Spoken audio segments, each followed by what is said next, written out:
Hey guys, and welcome to Above the Bar. I'm Corey. And I'm Kyra. And every week we get together, we have some cocktails, we have some libations, great conversations. Yes. All with a legal twist. And today we are talking about some real things, so we had to have a real little breakaway. A little drink. Not a cocktail today, but still something that helps you break away, release your day, and for lots of us, that thing is wine. So today we are partaking in some wine. Kyra, tell us about the wine. So it's from one of our favorite vineyards, which is called Prisoner. We featured a wine from them earlier, a couple episodes back. But today the wine that we're drinking is called the Snitch. And it's a Chardonnay, so typically I'm not a big Chardonnay fan, but everything from the Prisoner I kind of like, so I'm pretty sure it's gonna be good. If you follow us, you know that we already featured some Prisoner wines, but those were reds, and this is one of their whites. So I know I'm a red drinker, but what I liked about Prisoner was sometimes like whites, I don't know, the sulfites or something, they give me a headache. I don't always love the aftertaste. Gotcha. So for this particular wine company, I don't have any of those problems. I always enjoy it, and whites can be super refreshing as we head into spring and summertime. In Texas, yes. So I just took a sip. I cheated before Corey.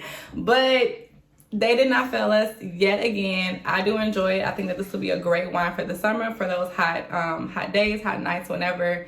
Hey, I definitely will vote for this one again. How do you like it? I know you said yes. How does that aftertaste? Well, it's got a little something, but it's not a lot of something. Okay, so, but my heart is always going to be with red. So this was a good little break from my heart. So, cheers. Cheers. So, Kyra, we needed this wine. We needed the wine down because these topics, let me say something about sexual assault. In a time where it should be normalized to do whatever your little freaky heart desires, why is there so much assault where it's against somebody's will? I don't know. Find willing participants. Whatever you like, somebody likes it. Sure. Go find them. So let's start off with T.I and Tiny. It's been a lot of headlines about them and sexual allegations against them, like as a couple. Yes. And most recently, there's one out of LA and one out of Vegas. So the one in LA allegedly happened back in 2005. These are all old. They're very old cases. But interesting. So I'm interested as to why not why they filed it, the person from California, but the statute of limitations for Cali is 10 years. And if it was 2005, they're past that time frame. So I'm not really sure what their end goal is here. And then there's the person out of Vegas, but for Vegas, that statute of limitations is like 20 years. So really? They still have, I figure Vegas, because you know Vegas, well, Nevada, you know, and Vegas is there, it gets a little rowdy. Consensual, lots of consensual opportunities in Vegas. So they're like, hey, let me give y'all some time, but stuff goes left in Vegas. But not to make light of the situation, both of these ladies have filed claims against T.I and Tiny, both saying that Tiny makes some special drink with Patron. I'm like, I can't go around Tiny because I like tequilas. Tequila. But, wow. But Tiny makes this drink, a tequila Patron, and apparently she uses that drink, she puts something in to spike the ladies, and there's like this sexual consent or sexual orgy between them and the lady that they seduce or drug. One of the ladies, the one out of Vegas, I believe, alleged that like he made her go with them to LA and then somehow then to Florida, where she ended up like in an orgy and having sex with like multiple women. So now I'm like, okay, you have federal laws in place, because now if you're doing this across state lines, and two, if you're saying that he forced you from one state to the other, isn't that kidnapping on top of that? You know, I think that at a point, celebrities have to really start thinking about disclaimers, permission slips, consent forms, and also having consent to be videoed. Because then, you know, somebody could always recant and say, oh, I didn't have the capacity to give consent because I was and that's drugged what she or was whatever. saying. But then you could say, look, this is a willing participant, you know? And I think that it's gotten so dangerous, and we've seen with Deshaun Watson, and, you know, you may do some things, and we don't know if he did something that's sketchy or not, but we know that there are no criminal charges. So when you're doing something with someone and there's money at stake, your money, you know, what precautions can you take? And I think we talked about this before. Yeah, we did. Like non-disclosure agreements, certain things like that. So it's going to be really tricky. Also, because the ladies who've made these claims have remained anonymous. So they don't even know at this point who it is that's making these claims. And on top of that, neither one of the police departments or, you know, district attorneys from either of these states have reached out to T.I or Tiny. So at this point, there have not been any formal charges against them, just these allegations of sexual assault. And the fact that it's so many... I mean, it's just really, you don't know if it's an effect of like, oh, she's getting some money, why shouldn't I get some money? And this is not to besmirch anyone's name, because you just really don't know. And sometimes these things are done innocently, or they're like, I'm a victim as well, and now I'm gonna, you know, make sure I have my say, or voice my opinion, or share my trauma. And some people are not, and so it's very hard to tell. We certainly don't want to cast doubt where none should exist, but we just don't know. And the fact that it has taken so long for these claims, because the thing about taking a long time is evidence or corroborating witnesses and things like that go away with time. So trying to go back and recreate something, I know if you ask me something about 2005, I'm going to not know. I don't know. Who? What? I don't think so. That doesn't sound like me, but that's me now, right? So who knows what I was doing?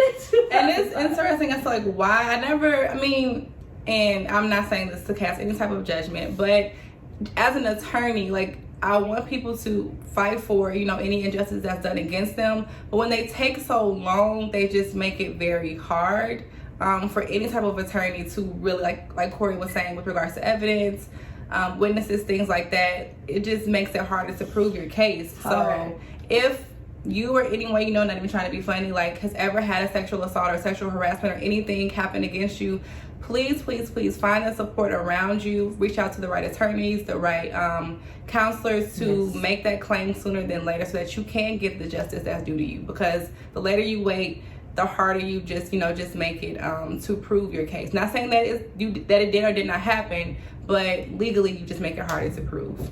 And proof is the hardest part. Now, where is a situation where stuff was consensual, but you may still be in trouble?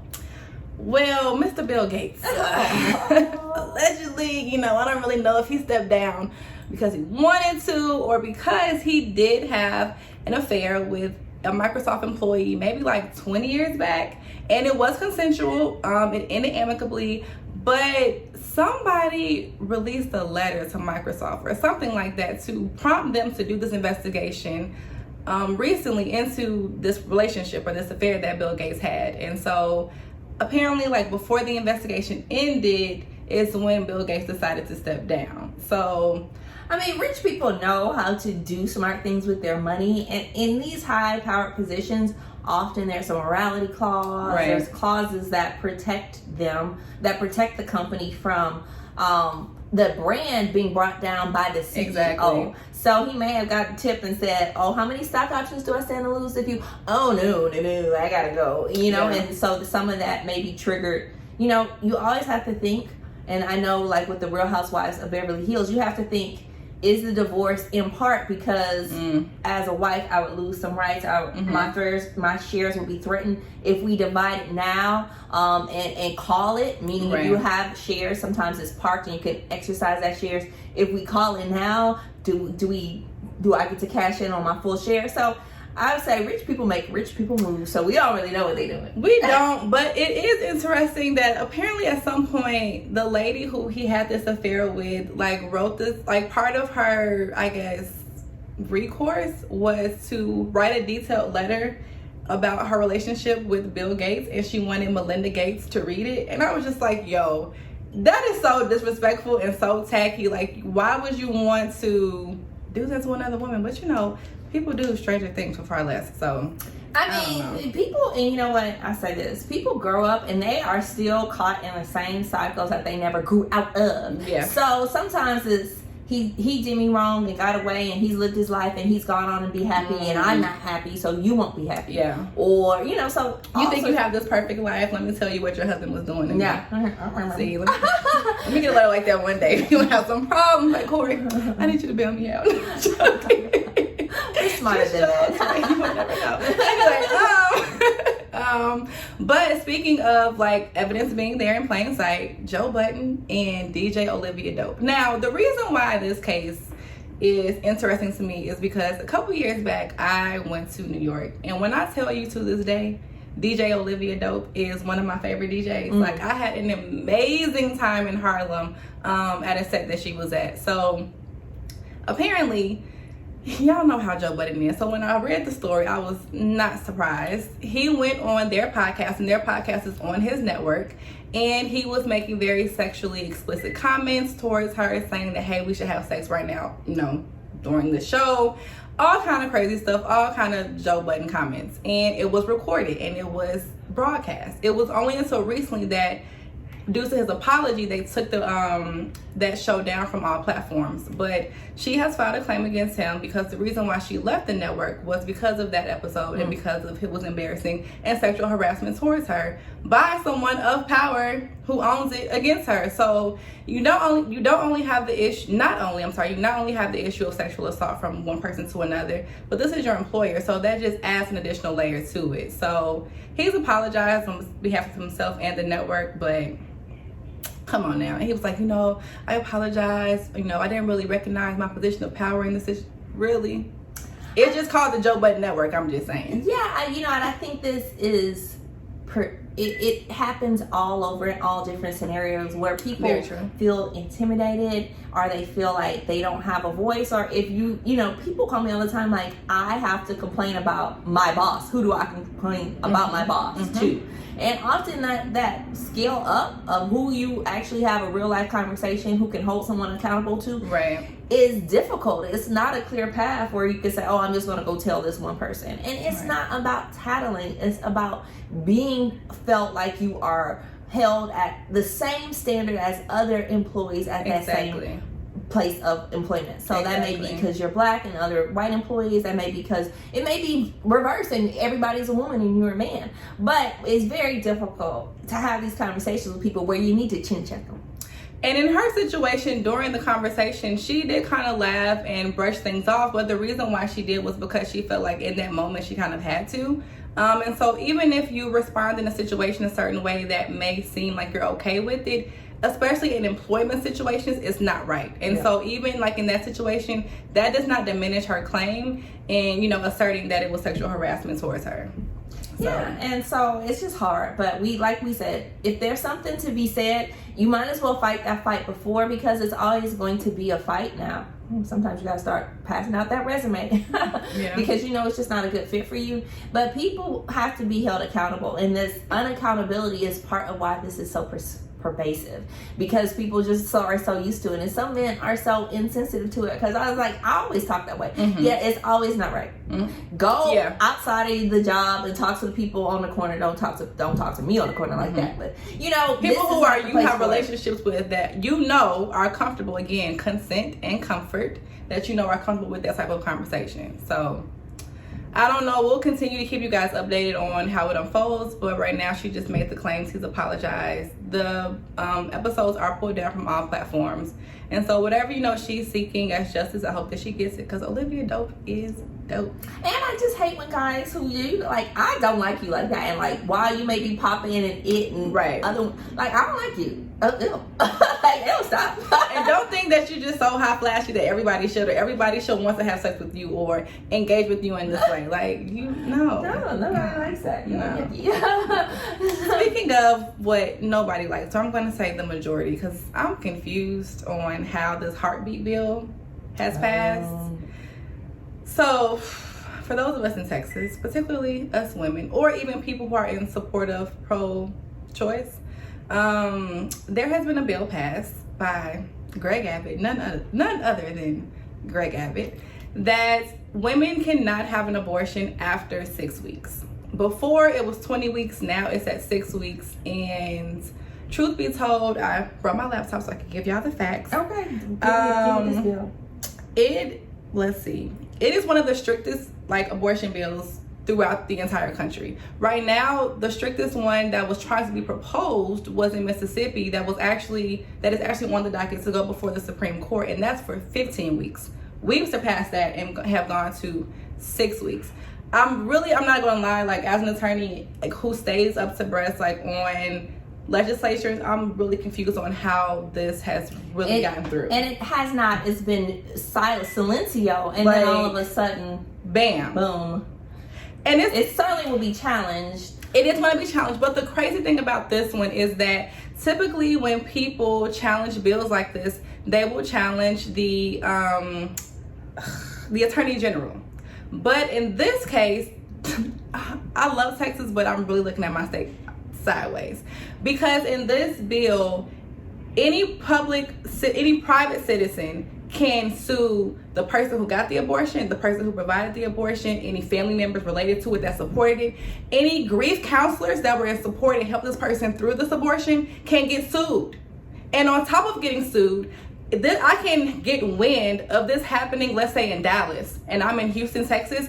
I can file for the lawsuit in Harris County and maintain venue here. So even though it happened in Dallas and that place may be there, they're going to incur legal fees to have to come here and fight this lawsuit. This is crazy. I do not know the depths of this. I will say though that the scary part is people will take on those lawsuits because the people, I'm not everyone, okay? Mm-hmm. I believe you should make a decision for you, but a lot of pro-life people are cuckoo. I went to Planned Parenthood to get some birth control, which I can do, okay? I went to Planned Parenthood to get birth control. There are people outside of Planned Parenthood like, whoa, like anti-abortion ghosts. Ooh, don't go in there. If you don't get away from me and back up from my car, because I'm going in. Because the whole point is, if you don't want me to have an abortion, you should encourage me to not get pregnant. And on top of that, another encouragement that they have, despite them already being on this craze about it, is that if they pursue a lawsuit, and if they do in fact win, they get their attorney fees back and $10,000. What?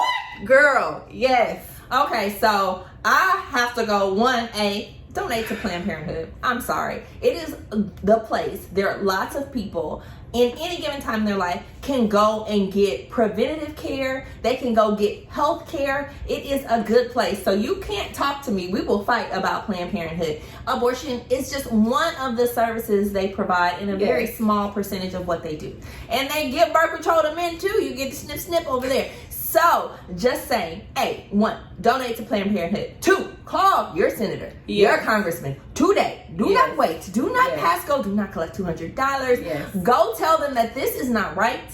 And as women, what the kookiest part is, I refuse to have a bunch of men decide what I should do in my situation. 6 weeks, you may not even know you are pregnant. Both of my pregnancies, I had a regular period. There was no indication that I was pregnant. This sounds crazy. They were saying that last year there were over 56,000 abortions, and 90% of those were past the 6-week mark. Why? Because most women do not know that they are pregnant at that time. So it's just utterly ridiculous to put this bill in place, put this weight on women, put this weight on healthcare providers, and then even those who want to advocate on this behalf. As I was saying, the Attorney General is typically the one who brings these lawsuits. So any type of fight against this bill would be against the Attorney General. But now those who are not in support of this and are in support of pro-choice don't really even know what avenue to go to and who to fight directly, because any citizen can bring it. So it's like, when I say I'm getting I will volunteer my legal services for people. I mean, that is ridiculous. And I'm pro-choice. And I think that if you are pro-life, there are better ways to fight that fight. Yes. There are better ways to provide education, provide sex education, provide sex counseling, definitely provide counseling for trauma, because lots of these situations, it was not mutual consent. So that's crazy. It is almost overwhelming, but I would encourage you to take action if it appalls you like it appalls me. But we gotta talk about weigh in, because their point is that they want to advocate for life.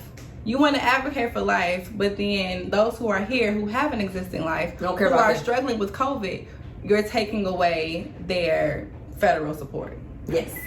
So we got lots of changes happening with federal support, and we see that our lovely governor, again, although it is on a wind down, federal unemployment spurred by COVID is on a wind down, our governor has opted to end it early. He said, no, we will stop accepting the federal assistance starting June 26th. June 26th. So we're winding down even earlier. And I guess they're saying it's an encouragement for people to get back to work. And although unemployment numbers can be good, but that statistic can be superficial because you in your job, what you need, that it may not be hiring. You may not be able to find work. And we know still lots of people from oil and gas were already in the downturn before COVID. So certainly COVID made it worse. Exactly. I was trying to find my stat and saying that even though there has been an increase in jobs, there's still a deficit at the amount of number of jobs that were available before COVID to now. So still, everybody is not going to be able to get a job just based on the fact that companies have gone under during COVID that have not come back up.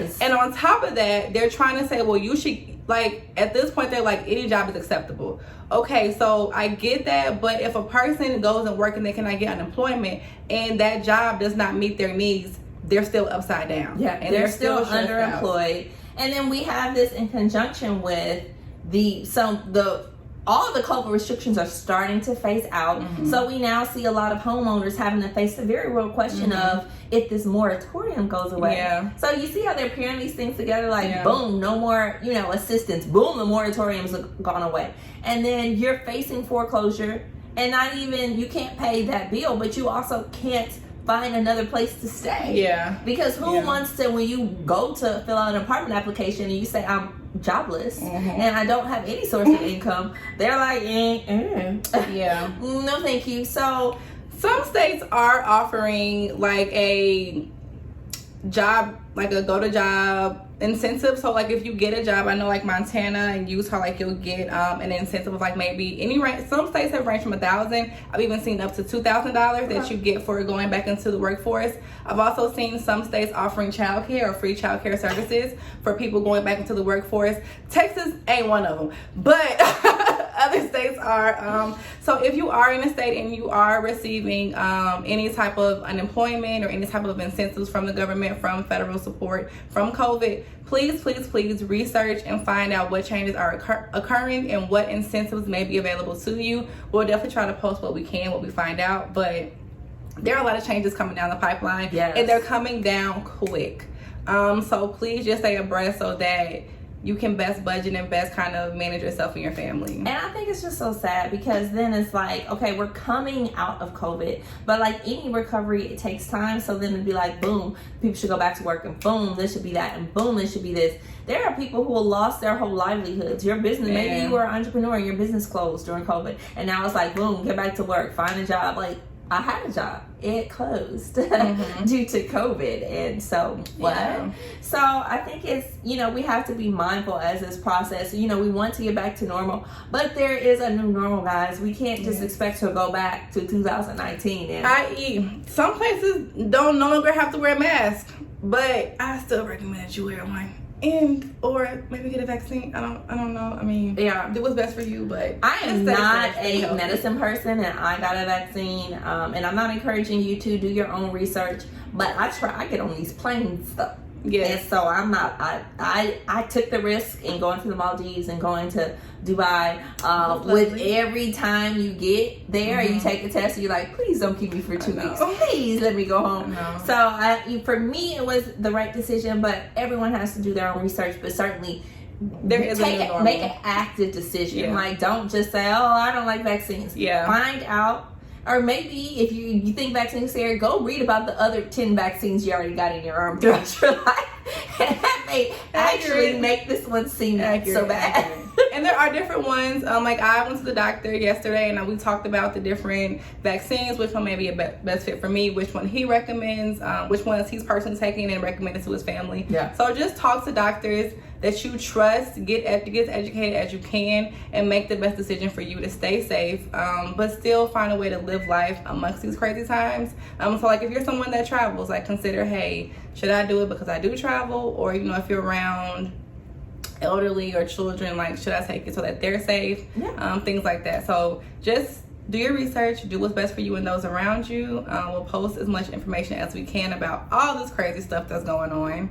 And anything else, Corey? No, don't forget, it's still life to enjoy, and sometimes a wine gives you that perspective. Yes, it does. It does. So, as always, make sure you like, share, and subscribe to Above the Bar. We're on YouTube. We're on Facebook. You can check out on Instagram. So we're everywhere. Why not? Hop in on the conversation. And as every time, look at that little squirrel. Hold on. Let me give y'all the full. Oh, let me give you this. Boom. You ain't see this, Snitch. Is it upside down? No. Clearly, we don't do those beauty YouTube videos. I think it's fine. Join us every week on Above the Bar. Until next time, guys. The wine has got me. Cheers. Cheers.